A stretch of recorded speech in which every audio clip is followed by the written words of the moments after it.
Bible 24/7 इन Hindi audio part 2। तब यहोवा परमेश्वर ने कहा, मैं समझता हूँ कि मनुष्य का अकेला रहना ठीक नहीं है।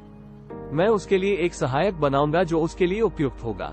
यहोवा ने पृथ्वी के हर एक जानवर और आकाश के हर एक पक्षी को भूमि की मिट्टी से बनाया। यहोवा इन सभी जीवों को मनुष्य के सामने लाया और मनुष्य ने हर एक का नाम रखा। मनुष्य ने पालतू जानवरों, आकाश के सभी पक्षियों और जंगल के सभी जानवरों का नाम रखा। मनुष्य ने अनेक जानवर और पक्षी देखे, लेकिन मनुष्य कोई ऐसा सहायक नहीं पा सका जो उसके योग्य हो। अतः यहोवा परमेश्वर ने मनुष्य को गहरी नींद में सुला दिया, और जब वह सो रहा था, यहोवा परमेश्वर ने मनुष्य के शरीर से एक पसली निकाल ली। तब यहोवा ने मनुष्य की उस त्वचा को बंद कर दिया जहां से उसने पसली निकाली थी। यहोवा परमेश्वर ने मनुष्य की पसली से स्त्री की रचना की। तब यहोवा परमेश्वर स्त्री को मनुष्य के पास लाया, और मनुष्य ने कहा, एंतत हमारे समाने एक व्यक्ति, इसकी हड्डियां मेरी हड्डियों से आई, इसका शरीर मेरे शरीर से आया। क्योंकि यह मनुष्य से निकाली गई, इसलिए मैं इसे स्त्री कहूंगा।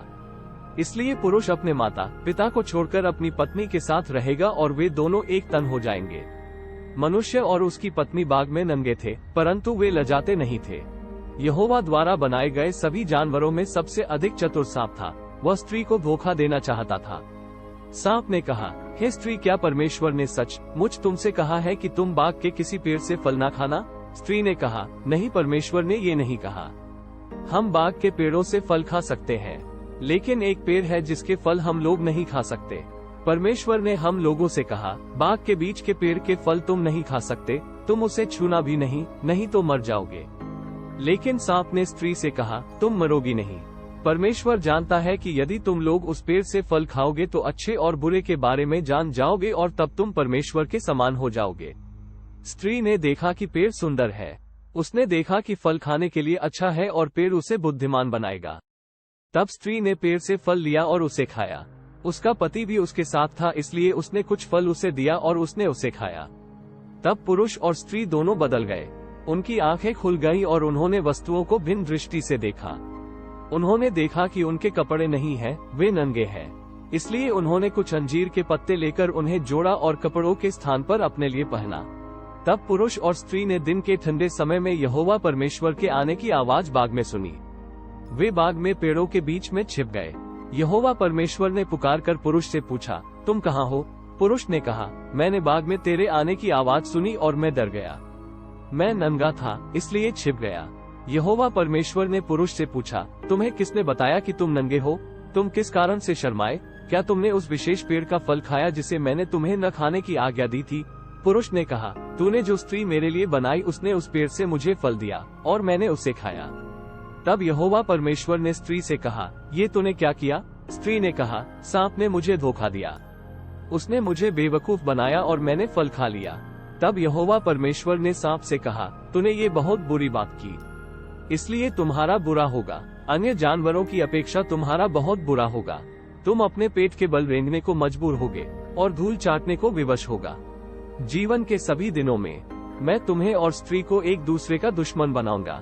तुम्हारे बच्चे और इसके बच्चे आपस में दुश्मन होंगे। तुम इसके बच्चे के पैर में दिसोगे और वह तुम्हारा सिर कुचल देगी।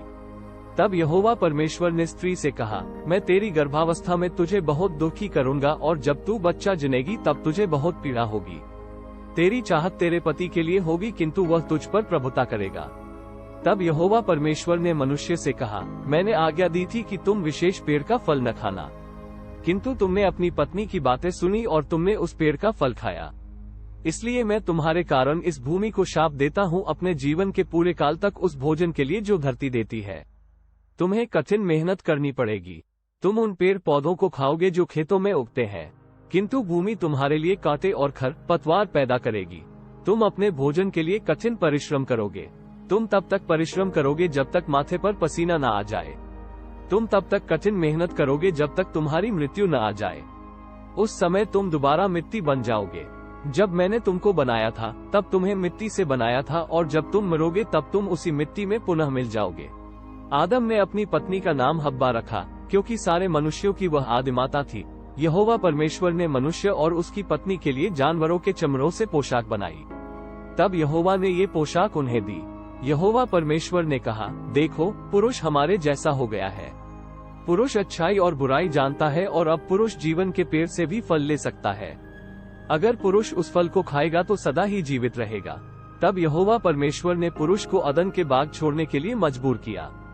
जिस मिट्टी से आदम बना था उस पृथ्वी पर आदम को कड़ी मेहनत करनी पड़ी। परमेश्वर ने आदम को बाग से बाहर निकाल दिया। तब परमेश्वर ने करूब स्वर्गदूतों को बाग के फाटक की रखवाली के लिए रखा। परमेश्वर ने वहां एक आग की तलवार भी रख दी। ये तलवार जीवन के पेड़ के रास्ते की रखवाली करती हुई चारों ओर चमकती थी। आदम का परिवार आदम और उसकी पत्नी हब्बा के बीच शारीरिक संबंध हुए और हब्बा ने एक बच्चे को जन्म दिया। बच्चे का नाम कैन रखा गया। हब्बा ने कहा, यहोवा की मदद से मैंने एक मनुष्य पाया है। इसके बाद हब्बा ने दूसरे बच्चे को जन्म दिया। ये बच्चा कैन का भाई हाबिल था। हाबिल गड़ेरिया बना, कैन किसान बना।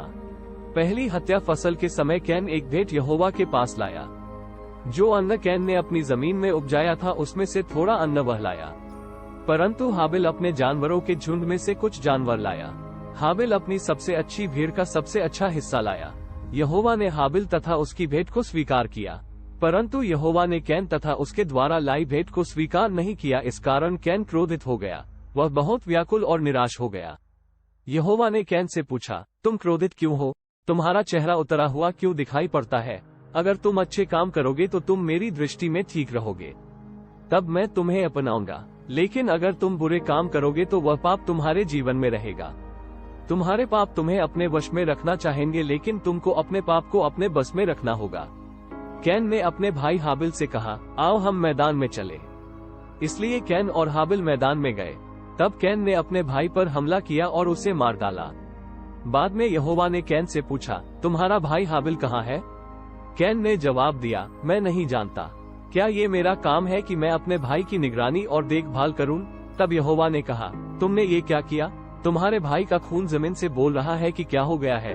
तुमने अपने भाई की हत्या की है। पृथ्वी तुम्हारे हाथों से उसका खून लेने के लिए खुल गई है। इसलिए अब मैं उस जमीन को बुरा करने वाली चीजों को पैदा करूंगा। बीते समय में तुमने फसलें लगाई और वे अच्छी होगी, लेकिन अब तुम फसल बोओगे और जमीन तुम्हारी फसल अच्छी होने में मदद नहीं करेगी।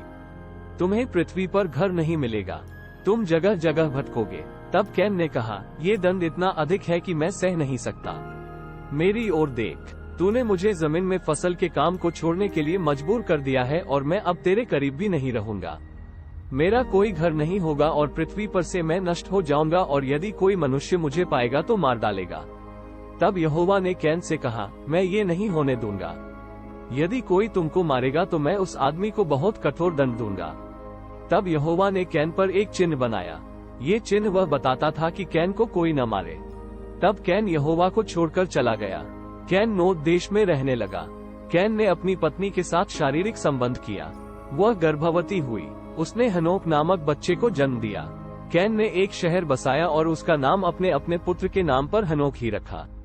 हनोक से ईराद उत्पन्न हुआ, ईराद से महुयाएल उत्पन्न हुआ, महुयाएल से मतूशाएल उत्पन्न हुआ और मतूशाएल से लेमेक उत्पन्न हुआ। लेमेक ने 2 स्त्रियों से विवाह किया। एक पत्नी का नाम आदा और दूसरी का नाम सिल्ला था। आदा ने यबाल को जन्म दिया। यबाल उन लोगों का पिता था जो तंबुओं में रहते थे तथा पशुओं का पालन करके जीवन निर्वाह करते थे। आदा का दूसरा पुत्र युबाल भी था। युबाल यबाल का भाई था। युबाल उन लोगों का पिता था जो वीणा और बांसुरी बजाते थे। सिल्ला ने तूबलकैन को जन्म दिया। तूबलकैन उन लोगों का पिता था जो कांसे और लोहे का काम करते थे। तूबलकैन की बहन का नाम नामा था। लेमेक ने अपनी पत्नियों से कहा, ए आदा और सिल्ला मेरी बात सुनो।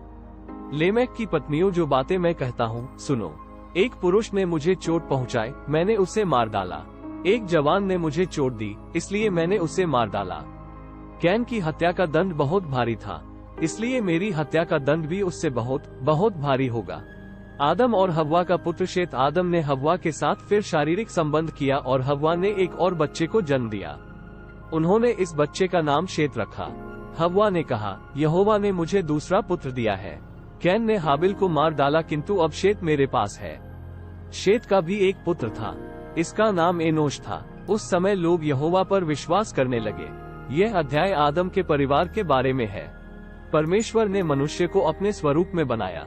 परमेश्वर ने एक पुरुष और एक स्त्री को बनाया। जिस दिन परमेश्वर ने उन्हें बनाया, आशीष दी एवं उसका नाम आदम रखा।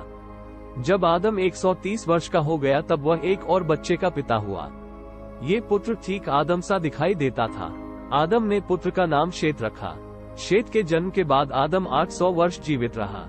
इन दिनों में आदम के अन्य पुत्र और पुत्रियां पैदा हुई। इस तरह आदम पूरे 930 वर्ष तक जीवित रहा, तब वह मरा। जब शेत 105 वर्ष का हो गया तब उसे एनोश नाम का पुत्र पैदा हुआ। एनोश के जन्म के बाद शेत 807 वर्ष जीवित रहा। Thanks for watching. For next part please like and subscribe, press the bell icon.